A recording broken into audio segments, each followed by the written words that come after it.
दोस्तों, हम सुन रहे हैं बेबीलोन का सबसे अमीर आदमी जिसका लेखक George Klaasen. Hindi audio book chapter 2। दुनिया में हर एक इंसान अमीर क्यों नहीं बन रहा है?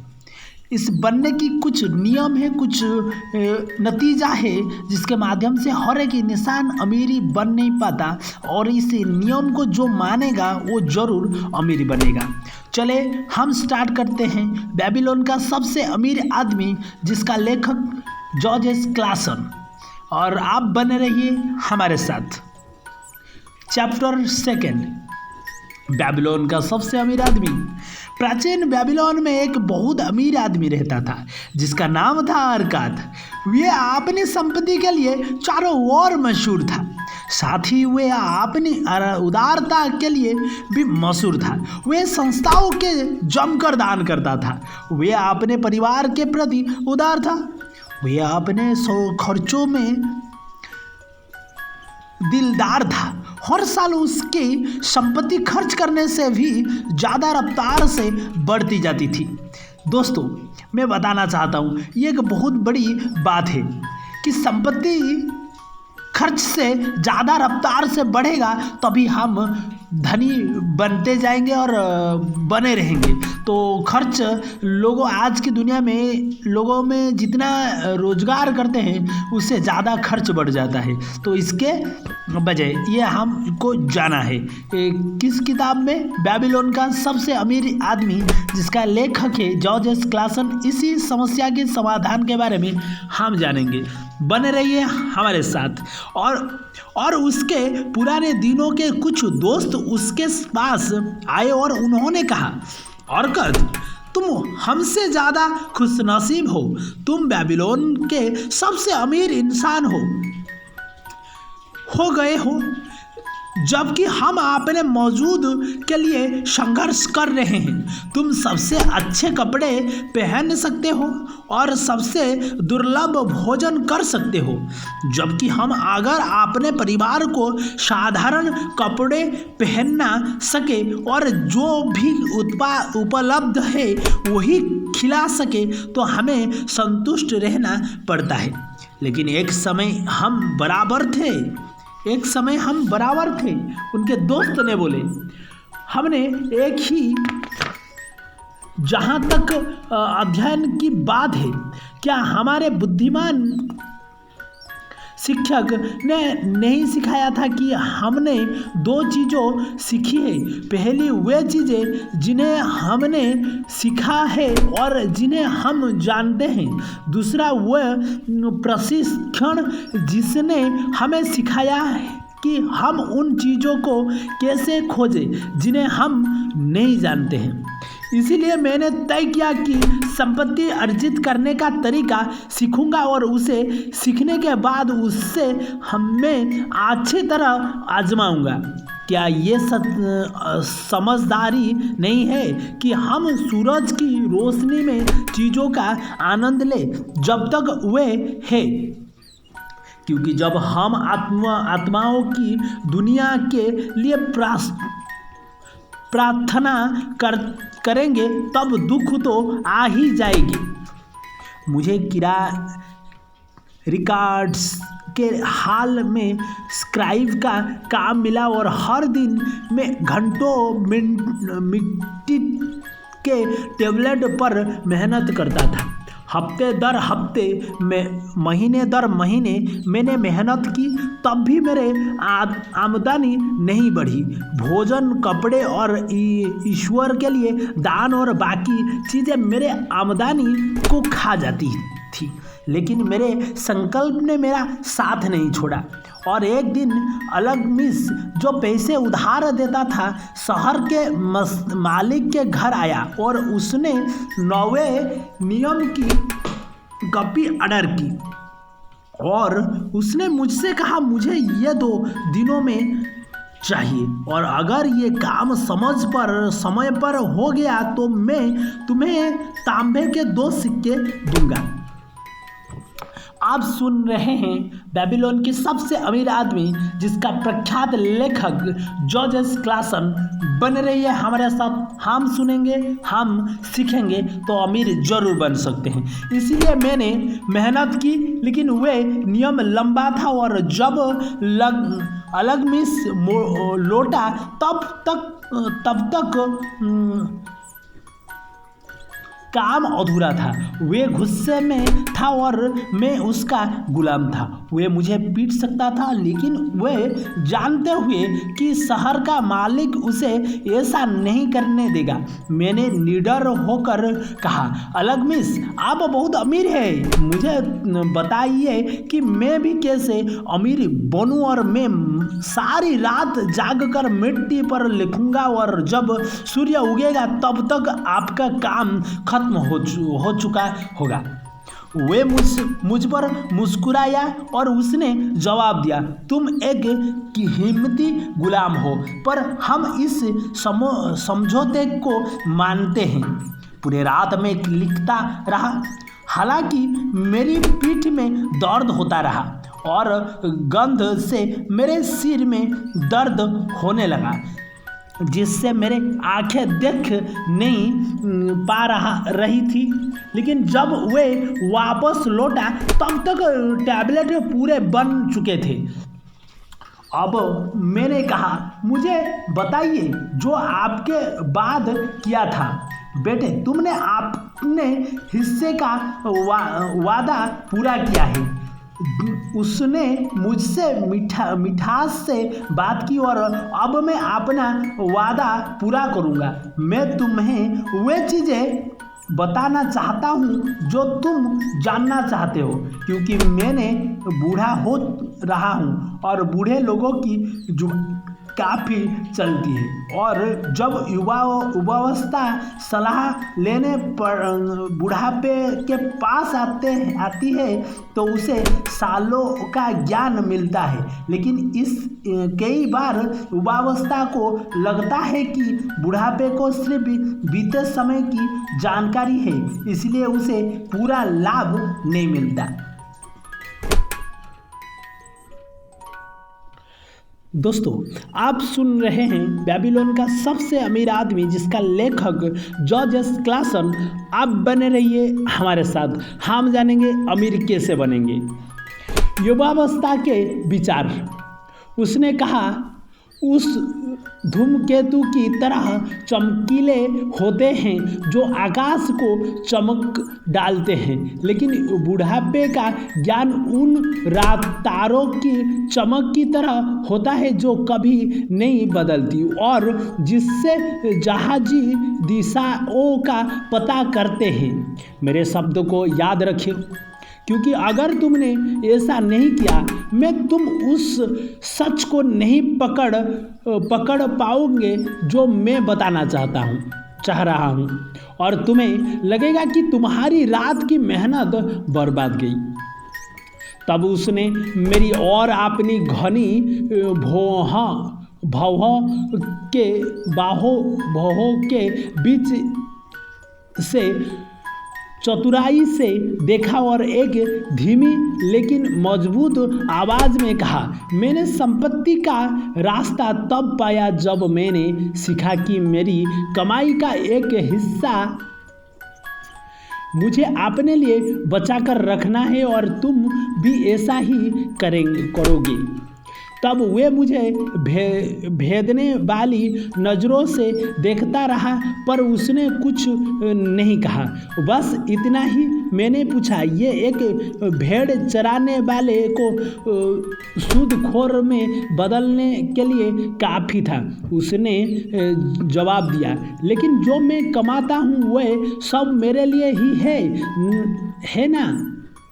मैंने पूछा, नहीं, ऐसा नहीं है।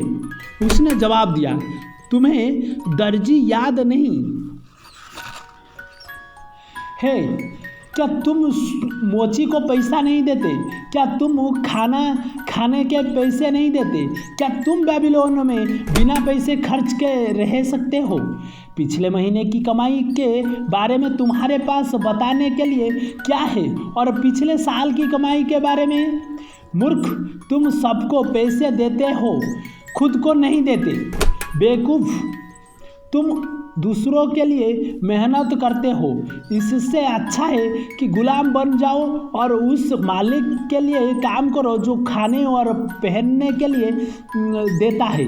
अगर तुम अपनी कमाई का 10वां हिस्सा बचा कर रखते तो साल भर में तुम्हारे पास कितना ज़्यादा जमा हो जाता। मेरे गणित के ज्ञान ने मुझे छोड़ा नहीं था और मैंने जवाब दिया, जितना मैं साल भर में कमाता हूँ। तुम आधा सच कहते हो, उसने जवाब दिया। स्वर्ण का जो सिक्का तुम बचाते हो उसे तुम्हारे लिए काम करना है। इससे जो तांबे का सिक्का कमाते हो वे ऐसा बच्चा है जो तुम्हारे लिए काम करेगा। अगर तुम्हें अमीर बनना है तो तुम्हें कमाई का एक हिस्सा बचाना होगा और इसके बच्चों को कमाना होगा और इससे तुम्हें वे संपत्ति मिलेगी जो तुम चाहते हो। तुम्हें लगता है कि मैं तुम्हें सारी रात की मेहनत के एवज में धोखा दे रहा हूँ, उसने कहा, लेकिन मैं तुम्हें 1000 गुना ज़्यादा कीमत दे रहा हूँ। अगर तुम मेरी बात की सच्चाई को समझ सके, अपनी कमाई का एक हिस्सा तुम्हें अपने पास रखना है। तुम कितना भी कम कमाओ पर यह हिस्सा 10वें हिस्से से कम नहीं होना चाहिए। अगर हो सके तो यह हिस्सा ज़्यादा रखें। पहले अपने आप को भुगतान करें। दर्जी से या मोची से उतना ही खरीदो कि भोजन और ईश्वर के लिए दान देने के लिए तुम्हारे पास बचा रहे। धन पेड़ की तरह एक छोटे बीज है, उगता है। पहला तांबे का सिक्का जो तुम बचाओगे उससे ही संपत्ति का पेड़ निकलेगा। जितनी जल्दी बीज बोओगे उतनी ही जल्दी पेड़ निकलेगा और इस पेड़ को बचत से जितना ज़्यादा खाद और पानी दोगे उतनी ही जल्दी तुम्हें इसकी छाया मिलने लगेगी। दोस्तों, आप सुन रहे हैं बेबीलोन के सबसे अमीर आदमी, जिसका लेखक जॉर्ज क्लासन। आप सुन रहे हैं पवित्रों के साथ। बने रहिए और हम जानेंगे और हम सीखेंगे। जुड़ते रहे, सीखते रहे और सफल बनते रहे। ऐसा कहकर वे अपने टेबलेट को लेकर चला गया। जिसने जो कहा था मैं उसके बारे में सोचता रहा और उसकी बात मुझे सही लगी, इसीलिए मैंने तय किया कि मैं इसे आजमाऊंगा। जब भी मुझे पैसे मिले मैंने हर 10 तांबे के सिक्कों में से एक को लिया और छुपा लिया। भले ही सुनने में अजीब लगे पर मेरे पास पैसों की कमी नहीं रही। मैंने देखा कि मुझे उसके बिना ज़्यादा दिक्कत नहीं हुई, लेकिन जैसे मेरी जमा पूंजी बढ़ती गई मुझे इच्छा होती थी कि इससे व्यापारियों द्वारा दिखाई गई अच्छी चीज़ें खरीदूं और जो वे ऊँटों और जहाज़ों से फोनिशियन के जहाज़ों से लाते थे। लेकिन मैंने खुद पर काबू रखा। जाने के 12 महीने बाद अलगमिस वापस आया और उसने कहा, बेटे क्या तुमने पिछले साल अपने आपको कमाई का 10वां हिस्सा भुगतान किया है? मैंने गर्व से कहा, हाँ महोदय मैंने किया है। ये अच्छी बात है, उसने चमकते चेहरे से मुझको जवाब दिया। और तुमने इसके साथ क्या किया? मैंने इसे ईंट बनाने वाले अजमूर को दे दिया, जिसने कहा कि वे दूर समुद्र की यात्रा कर रहा है और टायर में वे मेरे लिए फोनिशियन के दुर्लभ आभूषण खरीदेगा। जब वे वापस आएगा हम उसे महंगे दामों में बेचकर आपस में आधा आधा बांट लेंगे। हर मूर्ख को सीखना चाहिए। वे चिल्लाया, लेकिन एक ईंट बनाने वाले पर आभूषणों के बारे में क्यों विश्वास किया जाए? क्या तुम रोटी बनाने वाले के पास जाकर सितारों के बारे में पूछेंगे? नहीं, मेरे हिसाब से अगर तुम्हारे पास बुद्धि है तो तुम ज्योतिषों के पास जाओगे। बेटे, तुम्हारी बचत बर्बाद गई। तुमने अपने धन का पेड़ जड़ से ही उखाड़ लिया। जब दूसरा पेड़ बो और इस बार तुम्हें आभूषणों के बारे में जानना हो तो आभूषण बनाने वाले के पास जाना। अगर तुम्हें भेड़ों के बारे में जानना हो तो भेड़े गडरिए के पास जाओगे। सलाह एक ऐसी चीज़ है जो आसानी से दे दी जाती है, लेकिन तुम्हें वही रखना चाहिए जो रखने लायक है। दोस्तों, आप सुन रहे हैं बेबीलोन के सबसे अमीर आदमी, जिसका लेखक जॉर्ज एस क्लासन। आप जान रहे हैं अमीरी कैसे बनेंगे। जो अपनी बचत के बारे में उनसे सलाह लेता है जिन्हें कोई अनुभव नहीं है, वे गलत सलाहों के कारण अपनी बचत का पैसा खो बैठते हैं। यह कहकर चला गया और ऐसा उसने कहा, फेनिशियन लोग धोखेबाज हैं और उन्होंने अजमूर को शीशे के टुकड़े बेच डाले जो रत्नों की तरह दिखते थे। लेकिन जैसा अलगमिस ने बताया, मैंने फिर तांबे का 10वां हिस्सा बचाया, जो बहुत आसान था क्योंकि मैंने आदत बना ली थी। फिर 12 साल बाद अलगमिस स्क्राइब के कमरे में आया और उसने मुझसे कहा, अंतिम मुलाकात के बाद तुमने क्या बदलाव किया? मैंने खुद को वफादारी से भुगतान किया है, मैंने जवाब दिया, और मैंने अपनी बचत शील्ड बनाने वाले अग्गर को दे दिया है ताकि वे तांबे खरीद सके और हर महीने वे मुझे किराया देता है। ये अच्छी बात है। और तुमने किराए का क्या किया? मैंने उससे शहद, शराब और मसालेदार केक का भोज किया। मैंने अपने लिए स्कारलेट ट्यूनिक की भी खरीदा है और एक दिन एक जवान गधा भी खरीदूंगा जिस पर चढ़ सकूं। इस पर अलगमिस हंस पड़ा। दोस्तों, आप सुन रहे हैं बेबीलोन का सबसे अमीर आदमी, जिसका लेखक George S Klaasen, Hindi audio book. तुम अपनी बचत के बच्चों को खा जाते हो, तब वे तुम्हारे लिए कैसे काम करेंगे? अगर तब उनके बच्चे कैसे होंगे जो तुम्हारे लिए काम करेंगे? पहले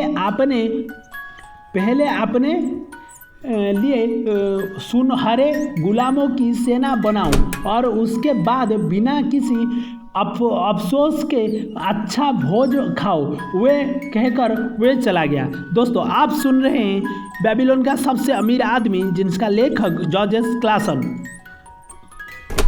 दोस्तों, बेबीलोन का सबसे अमीर आदमी, जिसका लेखक जॉर्ज एस क्लासन। हम सुन रहे हैं जॉर्ज एस क्लासन की किताब बेबीलोन का सबसे अमीर आदमी। हम कैसे अमीरी बन सकते हैं, इसके बारे में बताया गया है। इस किताब में हम कैसे अमीर बनेंगे।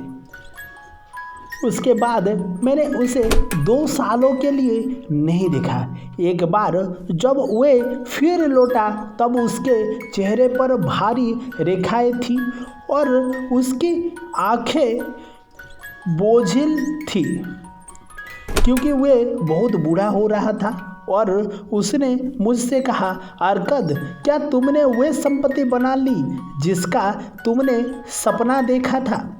और मैंने जवाब दिया, जितनी इच्छा थी उतना तो नहीं बना। बना पाया, लेकिन मैंने कुछ बनाया है जो मेरे लिए पैसे कमाता है और इसकी कमाई से और भी कमाई होती थी। और क्या तुम अब भी ईंट बनाने वाले से सलाह लेते हो? ईंट बनाने के बारे में अच्छे सलाह देते हैं, मैंने जवाब दिया। अरकद वह बोलता गया, तुमने अपने पाठ अच्छी तरह सीखे, तुमने अपनी आमदनी से कम खर्च पर रहना सीखा, फिर तुमने उससे सलाह लेना सिखाए जो अपने अनुभवों के कारण सक्षम है, और अंत में तुमने सीखा कि अपने स्वर्ण से खुद के लिए कैसे काम कराया जा सकता है। तुमने खुद को सिखाया कि कैसे पैसे कमाए जाए, कैसे रखा जाए और कैसे उनका इस्तेमाल किया जाए। इसीलिए तुम एक जिम्मेदार पद के लिए तैयार हो। मैं एक बूढ़ा आदमी होता जा रहा हूँ। मेरे बेटे सिर्फ खर्च करने का सोचते हैं, कभी कमाने का नहीं सोचते। मेरे कई जगहों पर निवेश है और मेरे लिए सबकी देखभाल करना संभव नहीं है। अगर तुम निपुण हो जाओ और मेरी ज़मीन की देखभाल करो तो मैं तुम्हें पार्टनर बना लूँगा और तुम मेरी जायदाद में हिस्सा पाओगे। इसीलिए मैं निपुण गया और उसकी ज़मीन की जिम्मेदारी संभाल लिया, जो काफ़ी बड़ी थी। और चूँकि मैं महत्वाकांक्षा से भरा हुआ था और मैंने संपत्ति के 3 नियमों को अच्छी तरह सीख लिया था, मैं उस संपत्ति की कीमत को तेज़ी से बढ़ाने में सक्षम था। इसलिए मैं तरक्की करता गया और जब अलगमिस की आत्मा ने शरीर छोड़ दिया, मुझे उसकी संपत्ति में हिस्सा मिला जो उसने कानूनी रूप से दिया था। अरकद ने ऐसा कहा और जब उसकी कहानी समाप्त हुई, उसके एक दोस्त ने कहा, तुम सच में भाग्यशाली थे कि अलगमिस ने तुम्हारे अपना उत्तराधिकारी बना लिया। भाग्यशाली सिर्फ इस मायने में था कि उससे मिलने से पहले मुझ में तरक्की करने की आकांक्षा थी। क्या 4 सालों तक मैंने कमाई का 10वां हिस्सा बचाकर मैंने लक्ष्य के प्रति अपने समर्पण को सिद्ध नहीं किया? क्या तुम उस मछुआरे को किस्मत वाला कहोगे जो सालों तक मछलियों की आदतों को पढ़ता है ताकि हवा के बदलते रुख के साथ वे जाल डाल सके? अवसर एक ऐसा हठी देवता है जो बिना तैयारी वालों के साथ वक्त बर्बाद नहीं करता। पहले साल की बचत लूट जाने के बाद भी तुम में लगे रहने की हिम्मत थी। तुम इस मामले में अलग हो, दूसरे ने कहा। इच्छा शक्ति, अरकद ने जवाब दिया, क्या बकवास है? क्या तुम्हें लगता है कि इच्छा शक्ति एक इंसान को इतनी ताकत देती है कि वे उस बोझ को उठा सके जो ऊंट नहीं उठा सकते, या उस बोझ को खींच सके जो बैलों के बस की बात नहीं है? इच्छा शक्ति उस लक्ष्य के प्रति लगन का नाम है जो तुम्हें काम पूरा होने तक लगाए रखे। अगर मैं अपने लिए कई काम सोचता हूँ तो उसे करके रहता हूँ, भले ही वे कितना ही छोटा है। इसके बिना मुझ में बड़े कामों को करने का आत्मविश्वास कैसे आएगा? अगर मैं अपने आप से कहता हूँ 100 दिनों के लिए मैंने शहर के पुल पर चलूँगा और नदी में एक पत्थर फेंकूँगा, तो मैं ये कहता हूँ अगर आप 7वें दिन में ऐसा करना भूल गया तो मैं खुद से ये नहीं कहता कि कल मैं 2 पत्थर डालूंगा जो इस कमी को पूरा कर देगा। इसके बदले मैं वापस जाऊंगा और वे पत्थर डालूंगा, या फिर 20वें दिन मैं खुद से वे नहीं कहूँगा अरगद ये बेकार काम है, हर रोज़ एक पत्थर डालने से क्या फ़ायदा होगा, एक ही बार में मुट्ठी भर डाल दो और हो जाएगा।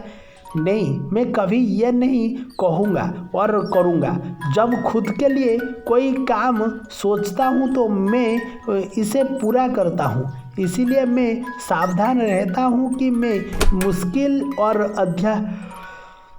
अध्यवसाय का काम शुरू नहीं करता, क्योंकि मुझे खाली बैठना पसंद है। दोस्तों, हम सुन रहे हैं बेबीलोन का सबसे अमीर आदमी, जिसका प्रख्यात लेखक जॉर्ज एस क्लासन। हम कैसे अमीर बन सकते हैं, एक साधारण लोग कैसे अमीर बन सकता है, इसके बारे में बताया गया है। तो चले हम जानेंगे, हम सीखेंगे तो हम जरूर अमीर बन सकते हैं। जुड़ते रहे, सीखते रहे और सफल बनते रहे। और अब दूसरे दोस्त ने कहा, अगर जो आप कहते हैं वह सही है और ऐसा लगता है कि आप सही कह रहे हैं, तो इस चीज़ को अगर हर इंसान करे तो उसे कभी संपत्ति की कमी नहीं होगी। दोस्तों, आप सुन रहे हैं बेबीलोन का सबसे अमीर आदमी, जिसका लेखक जॉर्ज एस क्लासन। बने रहिए हमारे साथ, हम जानेंगे और हम सीखेंगे तो हम जरूर सफल अमीर बन सकेंगे। जहाँ भी इंसान ऊर्जा डालता है वहाँ संपत्ति बढ़ती है।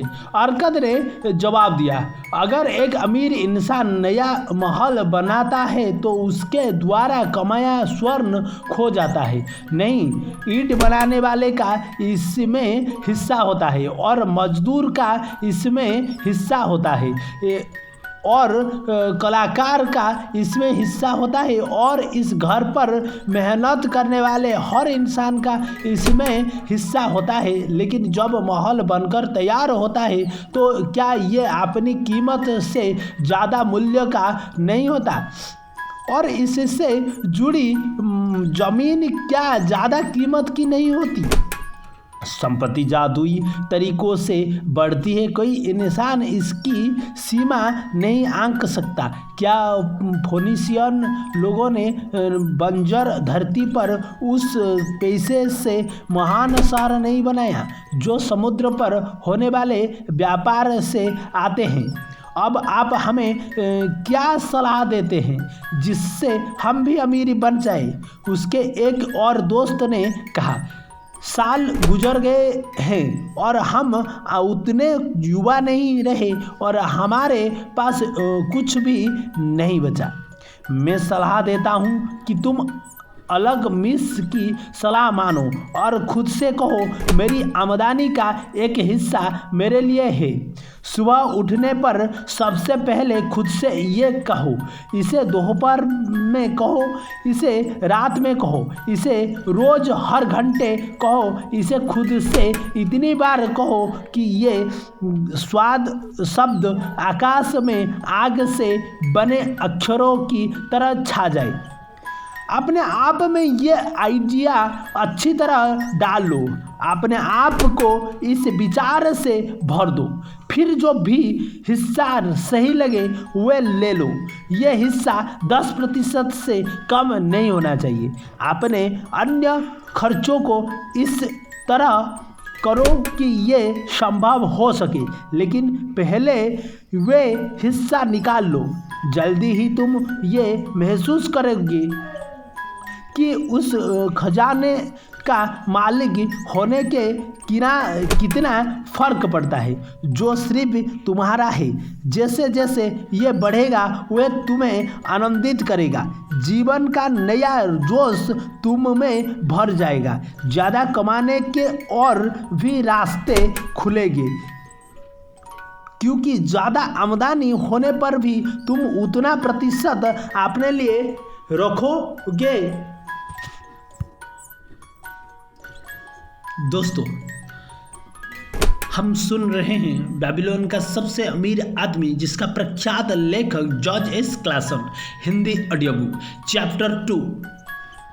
हम कैसे अमीरी बन सकते हैं, एक आम आदमी कैसे अमीरी बन सकता है, इसके बारे में बताया गया है। और हम जानेंगे तो हम सीखेंगे तो हम अमीर जरूर बन सकते हैं। तब अपने खजाने से अपने लिए काम कराना सीखे, इसे अपना गुलाम बना लो। इसके बच्चों और इसके बच्चों के बच्चों से अपने लिए काम कराओ। अपने भविष्य के लिए एक आमदनी सुरक्षित कर लो।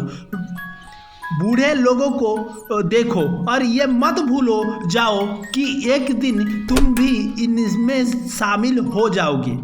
इसीलिए अपने खजाने को इस तरह से निवेश करो कि वे आठवें खो ना जाए।